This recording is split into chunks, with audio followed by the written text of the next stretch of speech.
Welcome back, everybody. Today we're at the training dummy, and I hope not only will you learn something from this video today, but you'll feel like you're informed enough to use the training dummy on your own and perhaps test some things yourself.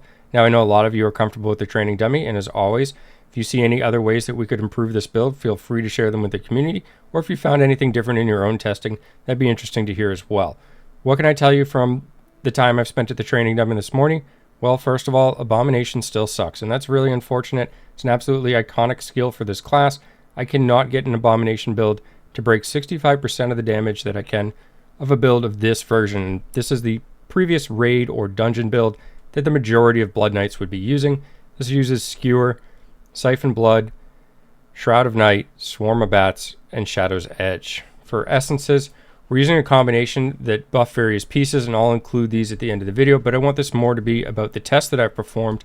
Now, the reason we're on this screen is previously 4-piece Grace was perceived to be the best option for this build, along with 2-piece Vithus. This is going to extend the duration of things like Swarm of Bats, as well as your Siphon Blood and Shroud of Night, allowing you to have 100% uptime, while giving you additional damage from the Swarm of Bats and Siphon Blood as you stand around the target. Now, I've been doing 30-second intervals, so I'm going to go ahead and I'm going to open the same way. This isn't supposed to be the most ideal way of opening. I'm just doing something that's highly repetitive. I'm going to use Shroud of Night, I'm going to use Siphon Blood, Swarm of Bats, I'm going to Skewer, and then I'm basically going to use everything as it comes off cooldown. Occasionally, I may hold Skewer for when Siphon Blood and Swarm of Bats come up, as to get the most benefit out of it. And I'm going to do this for all of the tests. Just want to explain that to you ahead of time. So let's go ahead and do the first 30-second test. You'll see there's always going to be a spike of damage at the beginning. That's been normal for all the builds. Freshening my Skewer there because I'll have another one available when the cooldowns come up. And here we are just about at the halfway mark. You'll see this is doing about 1.6 million damage. Pretty solid overall. And again, if I was using something like Carson's Invigoration, which I'm not for this test or any of the tests, this would skew the numbers as well. And you'll kind of feel more of that as we get further along. So here's the 30-second mark now, about a little over 1.5 million. So I'm going to go ahead and let this wear off, let the clones and so forth disappear. With that first test out of the way, I started thinking, well, since I'm using layered aims, it would be nice to buff my party as well. Now, layered aims is the version that, for Shroud of Night that will also buff your party members, allowing their primary attacks to also mark the enemy, and the more of these you get, eventually it will explode, dealing damage. What's interesting when I tested layered aims compared to the single target version is that layered aims was actually within 50,000 damage, meaning there's really no reason to ever run the single target or the version that only buffs yourself. So layered aims is just going to be the preferred choice overall, because if you ever have somebody in your party, it's going to overall be better. Now, like I said, that got me thinking. So I swapped in 4-piece Vithus, and I'm still leaving 2-piece Grace at this point, and I will later change this as well. But I'm going to use the same opening rotation, and let's go ahead and do another 30-second interval.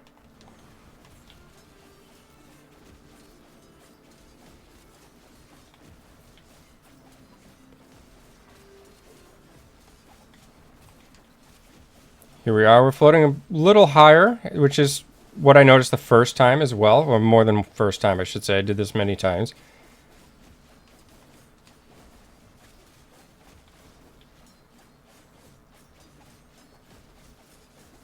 So here we are coming up on the 30-second interval, and we're actually closer to 1.6, and we dropped a little bit just at the end there, but prior to that, we're actually slightly higher than the 4-piece Grace, and this is what really got me started on thinking about different variations. This is exactly what I saw in my previous rounds of testing as well, is that 4-piece Vithus was actually performing better than the 4-piece Grace. And on top of that, like I said, if you have layered aims, you're going to buff your party, which then makes Vithus even more appealing, because if there's anybody else doing this with you, well, it's just going to buff this and increase the damage per second of everybody even more.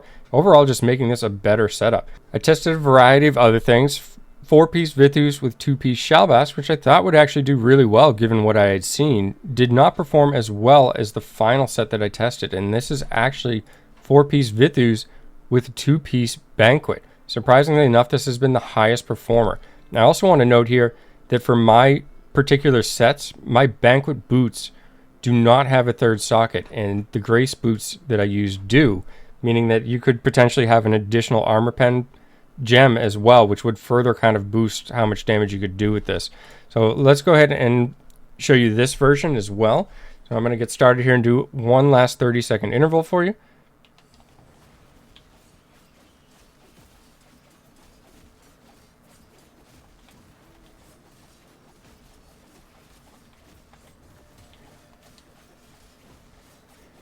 just about halfway, and you'll see that we have been consistently higher than the other tests so far. And again, if you were using Carson's Invigoration, this would push the numbers even higher in my opinion. We are coming out to the close just over 1.6 and consistently above that for the majority of the run. So although it's not absolutely enormous, it is actually doing the most damage, and that's been consistent throughout all of the tests that I've done, going back and forth between all of these set options for this build. So at this point, the recommendation would be 4-piece Vithus, 2-piece Banquet. And like I said, if you have additional party members with you, this only gets better. Now, I did go through and test a bunch of other essences as well. So if you have any questions or comments about that, feel free to leave them and I'll let you know what I found for those as well. But I swapped in a bunch of essences thinking that maybe I could focus on this primary attack. I did some with Mephitic Cloud. Those were all found to be worse. I even removed Siphon Blood as well as Swarm of Bats independently of each other to see if I could build around those and removing those. And ultimately, this consistently was still the best build. It was just the set pieces that ended up being more effective with different ones in place. I also wanted to show my charm just so that people could use this as a reference for when they're evaluating things. I do not have Swarm of Bats on here, and Swarm of Bats actually still outperformed other abilities that I swapped in. All the other skills are at 2% that I used throughout the testing. So there's no additional bonus that's outweighing something or the performance or one or another. All right, so let's go ahead and take a look at the essences now. Now, there's 2 new essences that I've moved into this build from the last time it was covered, so I want to share those first. First up is Cruel Vendetta. This is going to buff your Shadow's Edge damage by a tremendous amount, and if it's awakened, you get even more than that. For Mooncall, again, this is going to buff our Shadow's Edge damage when we have Essence Mastery as well as being awakened, just compounding with the main hand. Shadow's Edge primary is going to be increased for 2 seconds, stacking up to 3 times. You can basically have 100% uptime on the 3 stacks. Very powerful pair to have together. I mentioned this in another video, but Shadow's Edge is actually the hardest hitting primary attack in the game. Might not do the most damage over a time frame like, say, a Demon Hunter could do, but in terms of single target hits, it does the most damage per hit. For Siphon Blood, we're running Horns of the Hex. If you do not have this essence, I personally might not use Siphon Blood at all. There is another option with Wheat Veil, and that will give you a damage boost for every target that you hit. Overall, this actually performs much worse for just a single target. This will stack up to 4 times, so you could get more benefit in encounters where there's more mobs. But if you don't have either of those, I would definitely leave Siphon Blood off. Alternatives, if you don't have 100% uptime on Shrouded Night, you could run something like Hush. If you did have the uptime, you could run Voice of the Crescent.